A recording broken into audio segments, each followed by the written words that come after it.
Good morning student. Class first year में आपका स्वागत है। आज हम लोग पढ़ेंगे पाचन व पोषण के बारे में। वैसे मैंने पाचन व पोषण के बारे में कुछ सूक्ष्म जानकारियाँ मैंने आपको दी थी। आज हम लोग इसके बारे में थोड़ा सा विस्तृत तरीके से पढ़ेंगे। तो बच्चों, फर्स्ट ऑफ ऑल हम लोग जानते हैं पाचन क्या है व पोषण क्या है। ठीक बच्चों, तो पाचन क्या है, चलिए शुरू करते हैं। पाचन वह प्रक्रिया जिसमें भोजन के बड़े व जटिल अणुओं को सरल एवं घुलनशील अणुओं में बदलना ही पाचन कहलाता है। ठीक है, यदि हमसे कोई पूछता है कि पाचन क्या है, तो हम उसे बताएंगे कि पाचन वह क्रिया है जिसमें भोजन के बड़े बड़े व जटिल अणुओं को सरलतम रूप में या घुलनशील अणुओं में बदलना ही क्या कहलाता है, पाचन कहलाता है। ठीक बच्चों, चलिए अब हम लोग पाचन के बारे में जान गए। अब हम जानेंगे पोषण के बारे में कि पोषण क्या है। ठीक है, तो शुरू करते हैं। वह संपूर्ण प्रक्रिया, क्या बताएंगे बच्चों, वह संपूर्ण प्रक्रिया जिसके द्वारा जीवित जंतु भोजन प्राप्त करते हैं तथा इसका विभिन्न जैविक क्रियाओं में प्रयोग करते हैं, इसी को क्या कहते हैं हम लोग, पोषण कहते हैं। ठीक है, पुनः एक बार, वह संपूर्ण प्रक्रिया जिसके द्वारा जीवित जंतु भोजन प्राप्त करते हैं। ठीक है, जब जीवित जीव क्या करेंगे, भोजन प्राप्त करेंगे ना, तो भोजन से क्या मिलेगी, एनर्जी मिलेगी। और उस एनर्जी को हम लोग क्या करेंगे, हमारे शरीर में होने वाली समस्त जैविक क्रियाओं में क्या करेंगे, उसको खर्च कर देंगे। ठीक है, तो यही क्या है, पोषण का फायदा है। पोषण हम लोग किस लिए लेते हैं, इसलिए तो लेते हैं कि हमारे शरीर में जो समस्त जैविक क्रियाएं हैं वो सुचारू रूप से चल सके, इसीलिए तो हमें पोषण की आवश्यकता होती है। नहीं तो हमें पोषण की क्या ज़रूरत है ना। तो हम लोग पोषण इसीलिए प्राप्त करते हैं कि हमारे अंदर जो समस्त जैविक क्रियाएं हैं वो सुचारू रूप से हो सकें। ठीक बच्चों, तो हमने पाचन व पोषण के बारे में हम लोग जान गए। फिर हमने आपको बताया था कि पाचन तंत्र क्या है ना। चलिए देखते हैं पाचन तंत्र क्या है। तो पाचन क्रिया में देखिए, जैसा कि लिखा भी हुआ है, पाचन क्रिया में भाग लेने वाले अंग तंत्र मिलकर पाचन तंत्र का निर्माण करते हैं।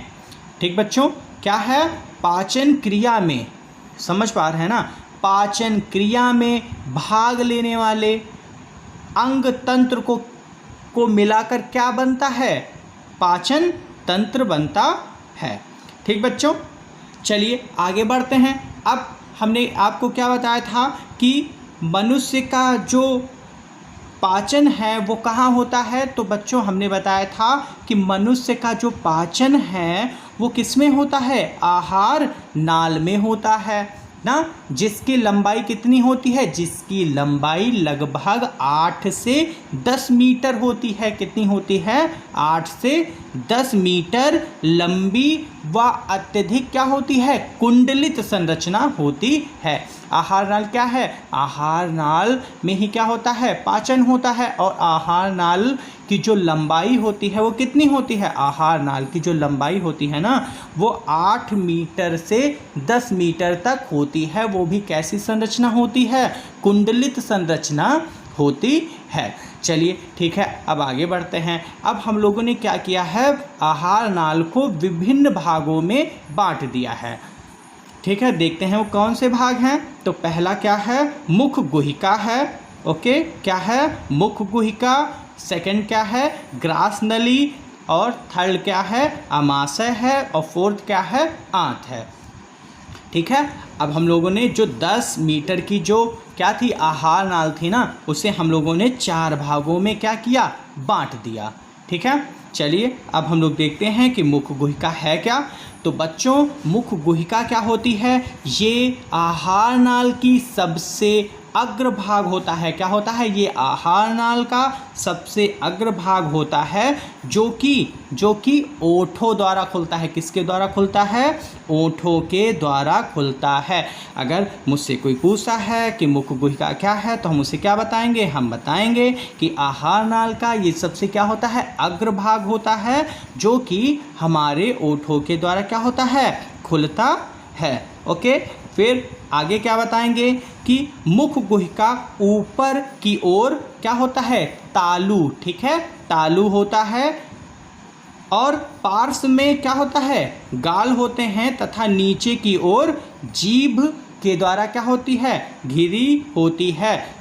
क्या घिरी होती है? मुख गुहिका घिरी होती है। चलिए ठीक है, अब मुख गुहिका में भी कुछ होता होगा, तो मुख गुहिका में क्या होता है? मुख गुहिका में जीभ पाई जाती है, दांत पाए जाते हैं, लार ग्रंथियां पाई जाती हैं। इन सभी से मिलकर क्या बनती है? मुख गुहिका बनती है। चलिए ठीक है, अब हम देखते हैं कि जीभ है क्या ना।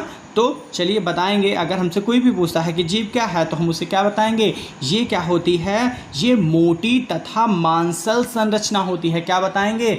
ये मोटी तथा मांसल संरचना होती है, जिससे कि हम लोग स्वाद को क्या करते हैं? ग्रहण करते हैं।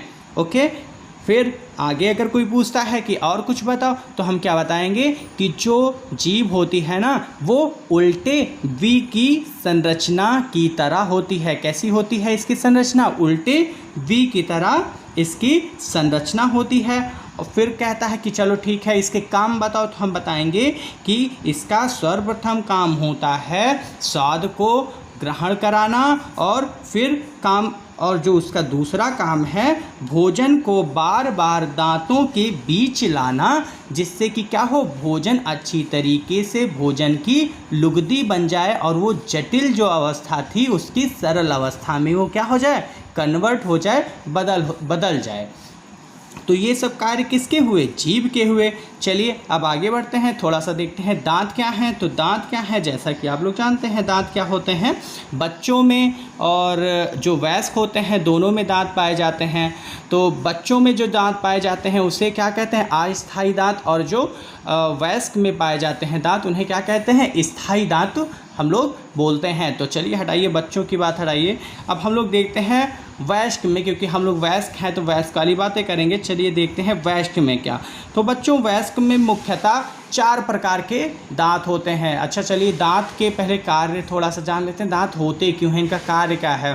तो चलिए फर्स्ट ऑफ ऑल पहला कार्य यही है कि भोजन को छोटे छोटे भागों में तोड़ना किसका कार्य है? दांतों का कार्य है। ठीक है, फिर हमारी खूबसूरती बढ़ाने के लिए भी दांत की आवश्यकता होती है। अगर हमारे मुख में दांत नहीं होंगे तो कैसा होगा? हमारा मुंह जो है थोड़ा सा अच्छा नहीं लगेगा। तो इसलिए दांत होने बहुत ही ज़रूरी हैं। और वो भी क्या है, जब हम लोग हंसते हैं तो देखा होगा अच्छे से दांत जो है, खूबसूरत दांत बाहर दिखते हैं, जो कि काफ़ी अच्छा लगता है। और वो अच्छा क्यों लगता है? क्योंकि जो दांत होते हैं उस पर एक लेयर होती है जो कि काफ़ी हमारे शरीर के सबसे हार्ड या कठोर लेयर होती है। चलिए देखते हैं चारों दांतों के बारे में हम लोग देखते हैं। तो फर्स्ट जो दांत है वो है कृंतक है। तो बच्चों कृंतक का कार्य क्या होता है? ये क्या करता है? ये भोजन को काटने कुचलने के लिए कार्य करता है। क्या कार्य है इसका? भोजन को काटने। आपने देखा होगा आप लोग रोटी किससे काटते हैं? अपने आगे वाले दांतों से काटते हैं। तो वो दांत कौन से होते हैं? कृंतक दांत होते हैं। तो भोजन को काटने कुचलने के लिए हम लोग कृंतक दांत का उपयोग करते हैं। नेक्स्ट दांत देखते हैं क्या है। तो नेक्स्ट है रदनक।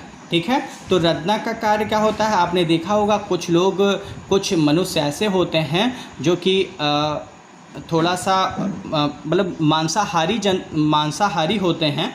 तो उनमें जो है ये रदनक दांत तो वैसे पाए सब में जाते हैं, पर उनमें थोड़ा ज़्यादा सक्रिय होते हैं, क्योंकि जो पशु वृत्ति के जो व्यक्ति होते हैं, अर्थात जो पशुओं को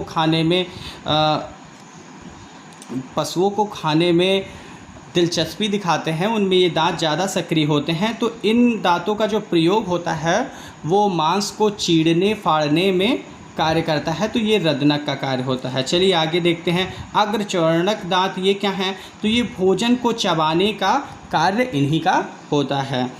फिर नेक्स्ट चौथा देखते हैं, चवर्णक दांत। तो ये क्या है? ये भोजन को अच्छे से पीसने का कार्य करते हैं। तो आपका दांत हो गया, आपका ये दांत हो गया। एक बार फिर से थोड़ा सा ये चारों दांतों के बारे में हम लोग रिकैप कर लेते हैं।